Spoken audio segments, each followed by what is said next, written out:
Sorry for the delay. And good morning to all of you. And thank you for being with us today. And thank you, Rishi, for the opportunity to participate in this interesting session. So this would be a little different session, I was told by Rishi. And so I'm not really going into the basics of how you would go about managing keratitis patients, but probably something like a cornea clinic. So I'm just running through or sharing some of my experiences with you, showing different case scenarios of infectious keratitis and just sharing my experience with you, really. Okay. And so this was a case of a 6-year-old female patient who presented to us with history of pain, redness, and diminution of vision for about more than 2 to 3 weeks, following a fall of dirt into her eye. And that's how she presented to us. And this is how she asked, and you could see an obvious ulcerative ring keratitis in this patient. Being a 6-year-old child, it's very difficult to manage. She was empirically managed as for any routine infectious keratitis by a couple of physicians outside, and then referred to us as it was progressive. And as you see, we did take her up as an examination anesthesia, scraped her, and did all the routine cultures for various aspects. But looking at the clinical presentation and keeping the most common ulcerative ring keratitis diagnosis, we also looked for acanthamoeba, and there it was. In children, most of them, even with simple infectious keratitis, do present with a lot of pain and trauma, especially in lower socioeconomic group patients, is very high. And this was, as we suspected, a clear-cut case of acanthamoeba keratitis. We did put her on all the anti-acanthamoeba treatment, though it was a prolonged course. We were able to successfully manage this child. And this was, what is to be said, most of them, given a history of trauma, this was being treated as an antifungal, with antifungals by all the treating physicians earlier. So this goes to state that when you're looking at pediatric keratitis, you have to keep your suspicion on a little broader range, and also do not hesitate to take your children under examination of anesthesia and to perform the various investigative modalities which you need to. And this would also help to do a little therapeutic scraping as well, and a more detailed examination, and this could help in a more successful management of cases. This was a 26-year-old female patient again who presented to us with a history of progressive annular keratitis, was managed unsuccessfully outside and again referred to us. The patient was on routine and conventional antimicrobial therapy, and no organism had been isolated on multiple scrapings done outside and done with us as well. As you can clearly see here in this patient, this does have a very typical peripheral ulcerative keratitis modality, but what you see is not the very typical overhanging edge which you would see in a Moran's ulcer. And so, of course, the diagnosis goes away from Moran's. No other presenting features of a Moran's ulcer. A closer look, you see that the lids are not normal. The meibomian glands are not looking normal. So this is a peripheral ulcerative keratitis which started because of a lid abnormality. It's an immune keratitis phenomenon which was being missed and was just treated with an antimicrobial therapy continually by a lot of consecutively seen physicians. And when this patient came to us, of course, we also put in through all the routine investigations required, ruled out an infection as well, but did keep an immune peripheral ulcerative keratitis in mind. And we did start her on topical steroid therapy, and she subsequently resolved and went home happily, and did also advise her to manage her lid condition as well. This is yet another patient of a 35-year-old female patient with recurrent episodes of ocular surface inflammation involving the peripheral cornea and the lids. And she was being treated as you would all think about, which is the most common differentials of staphylococcal blepharokeratoconjunctivitis, again secondary to a lid abnormality. And the lid here seems quite okay because of the treatments which we came, but she was very unhappy because she was not getting cured, or she was not really able to cut down her number of recurrences which she was having. A closer look at her, we were able to make out, I'm sorry, I'm not able to put a face photograph because I do not have permission from the patient to use it. And a look at her face, then so she was a clear-cut case of acne rosacea. So this was a case of rosacea keratitis. We do tend to miss this more commonly in the Indian population, being that most patients are dark-skinned.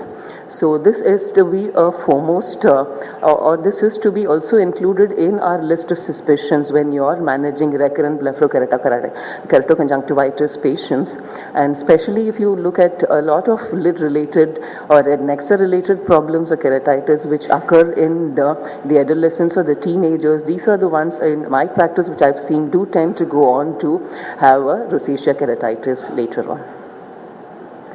This is a very interesting case, and this was, I think, this is a case which was almost seen more than about 5, 6, or more than that, I think, and a case of penetrating keratoplasty. And what you could see on the left here, this is a 45-year-old female patient who had undergone optical penetrating keratoplasty about 6 months ago with us, and she was on routine follow-up, a very compliant patient, and did use all her medications. And when she did come for her follow-up after 6 months, this is what we found, a very curious looking, a crystalline lesion which was sitting there in the mid-stroma of the patient. And this is a very uncommon condition which you would see. Of course, a lot of us have seen graft infections time and again, but something looking like this where you do not have any ulcerative lesions, but it's a clear-cut infiltrative keratitis with an early crystalline pattern. And managing such cases could be quite difficult because usually do not get a scrape on them, and even if you do do a therapeutic scraping on, isolating organisms from them is little difficult. And as all of us know who are in cornea practice, such kind of infectious crystalline keratopathies are more common with lamellar procedures. This of course occurred in a penetrating keratoplasty for a patient. We were able to isolate a coagulase negative stap and subsequently did go on to heal her. And these patients, you always remember, they have a biofilm around them, and this also, and they are all low virulent organisms, and killing them is really very difficult.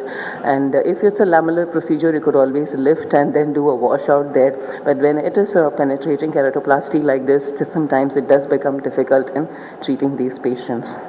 Another common diagnostic challenge which you have, as in this patient, is a 50-year-old male farmer patient with progressive worsening ulcerative deep keratitis, as you can see in this particular patient. And he was on all routine and management modalities. He did not seem to get any better.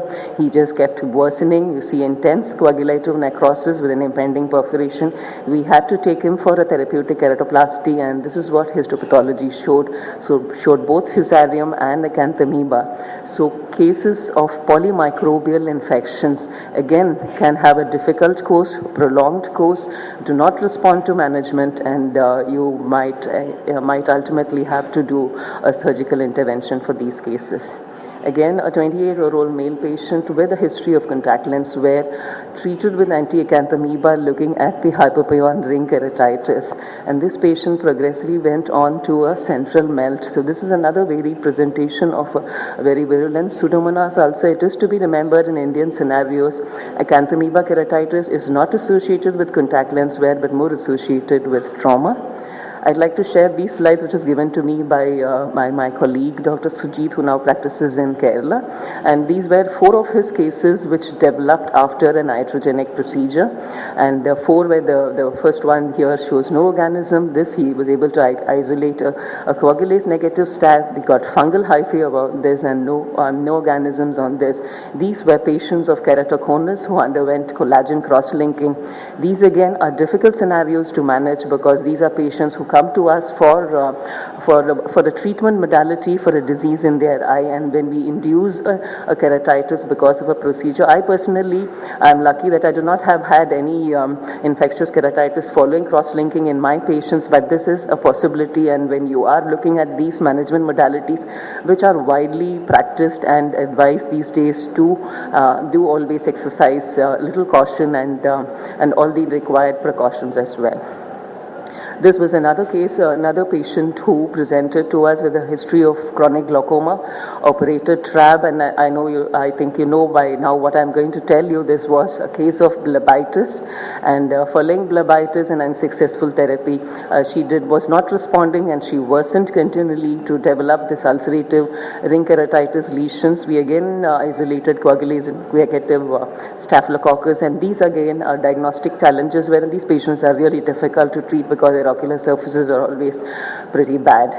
And again, if you have deep keratitis or deep abscesses like these, you have hypopyon, you have fixed hypopyon, you have a deep infective plaque sitting there, endothelial plaques, and these are all chronic mycotic or recalcitrant fungal infections superadded on with a secondary infection. So these polymicrobial organisms are quite difficult to treat. This is just an interesting picture of a superficial mycotic with an immune ring which is sitting out there.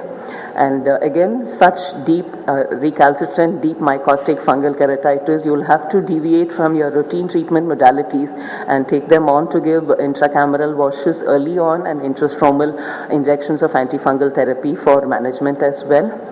Management of chemical injuries, non-healing, persistent epithelial defects with poor ocular hygienes can result. This was infectious keratitis occurring in a patient of chemical injury, and these become more difficult to treat because you are worried whether just to give only the antibiotics or to add on steroids as well for these patients.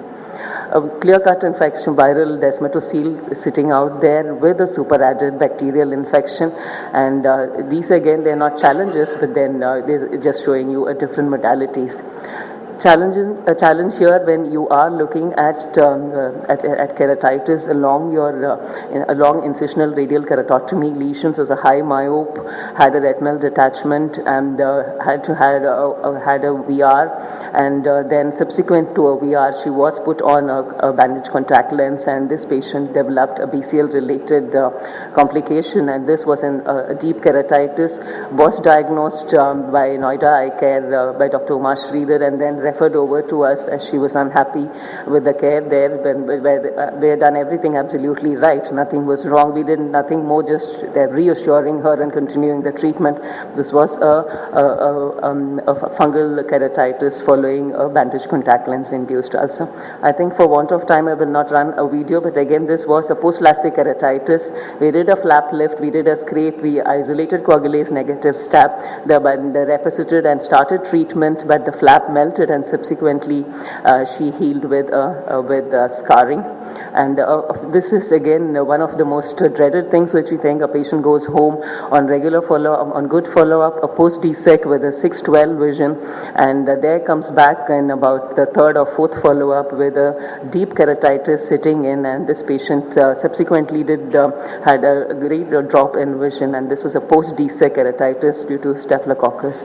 So in conclusion, pediatric keratitis, peripheral immune keratitis, post-keratoplasty scenarios, polymicrobial infections, contact lens induced, post-C3R, blebitis associated infections, post-refractive surgeries, post-DSECs, post-chemical injuries, and keratitis in SJS scenarios, and those associated with endophthalmitis as well, could be significant diagnostic and management. More than diagnostic would be more of management problems, I would say. Thank you.